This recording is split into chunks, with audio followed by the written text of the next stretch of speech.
Welcome to the Wolfpacker Weekend Preview. I'm your host, Thomas Frank Carr. Today we're taking a look at one of the strangest teams I've looked at all season long. That is the Syracuse Orange. They are not just they have a weird mascot. They are one of the more curious teams about how they play that I've seen so far this season. Some liabilities, some issues that make them play that way, and then really some self-inflicted wounds. That's Syracuse NC State coming up this weekend. That's the Wolfpack's next matchup. So that's what I'm here to do. Your host, Thomas Frank Carr, film analyst for On3, to give you a preview of NC State's next opponent. Before we get into it, as always, we're growing the channel here with the Wolfpacker.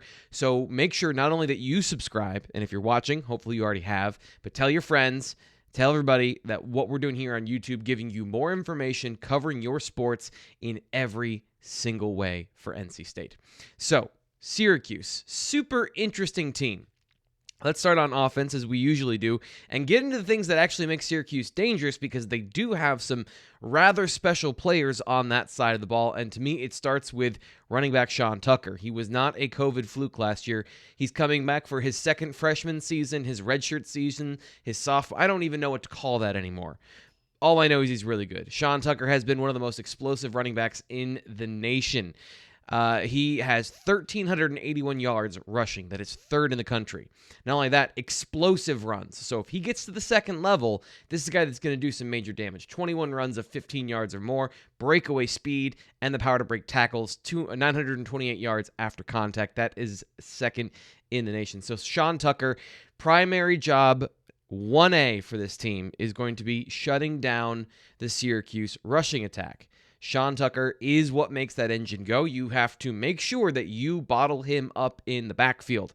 And the problem with that is Garrett Shrader, the quarterback, is also a really good rushing attack. Everything for Syracuse is built on their running game. And kind of the same thing. Shrader, his ability to be explosive with the ball in his hand, 13 runs of 15-plus yards. That is third in the nation. 823 yards rushing for the quarterback position. Again, that's top 5 in the country. So 2 players in the backfield that are really good at running the football. And Shrader is one of those players where you can bottle him up. But the minute you don't, the minute that Syracuse gets you out of position, you overgap yourself trying to stop Sean Tucker, he will go the distance. I wouldn't call him a phenomenal runner when he has to break tackles, but straight line speed, the ability to burst through a hole, and honestly, some things that they do on offense, pretty good. But the thing is, they're waiting for you to make a mistake in these situations. They're waiting for you to mess up, because there's a couple players, especially on the left side of the line, the left tackle and the left guard are pretty good run blockers for Syracuse, but the rest of the offensive line is pretty average. So all you have to do is hold your blocks, keep them in the backfield, rally, and tackle. That is something NC State loves to do. That's their game. So shutting down the rushing attack, I would say it's going to be a thing you got to do all day. You cannot let Syracuse beat you, because that's the thing about the Orange in general. They are a tough football team, and we'll get to that more on the defensive side of the ball. They're physical. I'd say they're pretty well disciplined. They're just not super talented.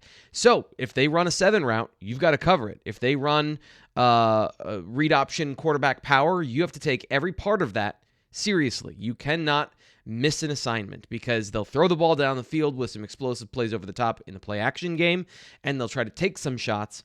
But overall, here's the problem with their passing attack. It's that Shrader really isn't good with the ball in his hands unless he's running it. He has a higher average completion or higher average yardage attempt when rushing over passing. So when he throws the ball, they average 6.1 yards. When he keeps it as a runner, 6.6. That's not where you want to be if that's your quarterback.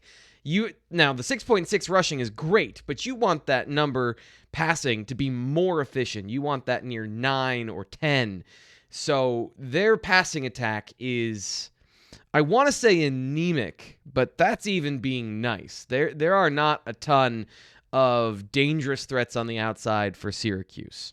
So really, when it comes down to it, don't mess up in the secondary. This is after that Wake Forest game. It might be a crushing loss in the way that it happened, but as far as if you let Syracuse beat you, you're letting Syracuse beat you. You're not giving anything up to a good football team. You're letting them take advantage of your mistakes. Now, on the defensive side of the ball, this is where some of the curiosities to me come up, because they don't have really one set coverage family that they like to run.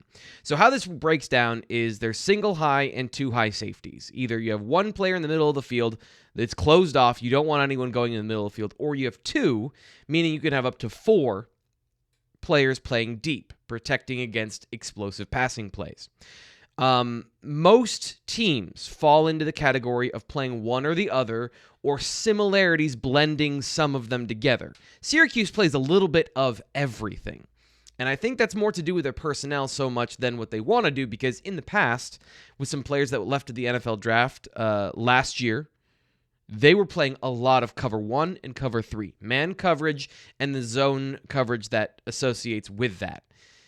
This year, Syracuse, they're running 2, 4, 6, 8, all of it. Yeah, maybe not 8. But they run a lot of things. The thing that they run the most, though, more than any other team that I've seen, and this is the part that makes them super strange, is they play more cover 0 than any team that I've seen so far this year. Cover 0 is 0 safeties back there. And you know how we always talk about putting a player on an island, a corner on an island? That's kind of a lie. It means if you give up a big play, you're giving up a big play. But, we've got a safety net back there who's roaming the middle of the field. He's going to run down whoever gets through the secondary. Cover 0 means no. It's you and a touchdown. That's the only thing that separates those two things, is your ability to cover. And they go to this in some really interesting situations. And if you watch the Louisville game, what happened was Louisville scored every single time they were in man coverage. And so Louisville is, as we talked about before, they're a unique team with the speed in their outside zone. And Syracuse was selling out to stop the run because that's what they want to do. Their corners are tough tacklers. They've got guys all over the field that are just begging to hit you. They want to run downhill. They want to stop the run. And then they play in man coverage. It's not necessarily the same feel as Florida State, which is much more of a traditional one. This is some hair on fire, crazy, all or nothing football that they play on defense. The thing about that is you've got to be able to get home. And if you're a pass rusher in this situation, you've got to be able to get to the quarterback. There's just no way around it. You can't let guys in coverage be out there for 4 or 5 seconds because it's a 53-yard field. There's too much ground to cover when you're in single coverage with no help whatsoever. So that becomes blitzing. And they've got a couple of linebackers that are good at blitzing, but their number one pass rusher, this is an interesting, Cody Roscoe, 10 sacks so far this season. Here's the secret, though. He's only okay. 6 of his sacks came against Liberty and Albany. After that, he had a good game against Clemson. Now, I think Uiagalelei probably was holding on to the ball. If I've seen anything from that offense this year, it's paralysis by analysis. I don't think Uiagalelei really gets rid of the ball quickly. So that's where you get some of these effort sacks. But effort sacks aren't going to do it.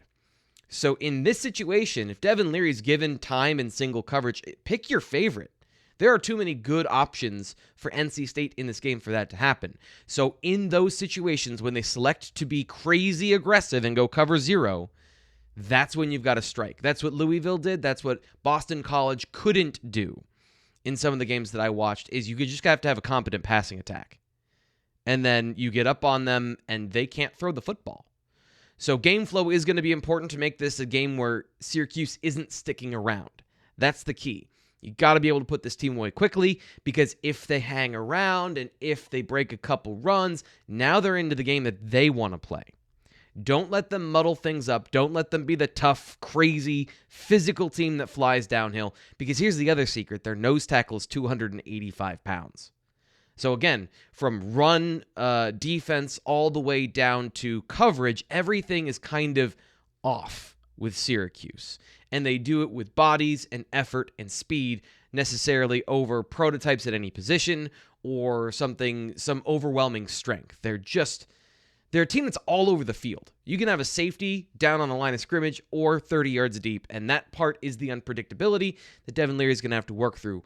But as far as the ability to break off big runs with Zonovan Knight or to Devin Carter to have a big game or Emeka Emezi, he should eat in this game. So any of those options are good enough for NC State to win this football game. You just got to make sure you put away Syracuse early and you don't let them hang around. That's the Wolfpacker Weekend Preview. I'm your host, Thomas Frank Carr. Make sure you subscribe to the Wolfpacker here on YouTube. We'll be giving you more content as we go throughout the end of the season, into bowl season, and beyond. Like I said, I'm your host, Thomas Frank Carr, On3 Film Analyst. Talk to you next Friday.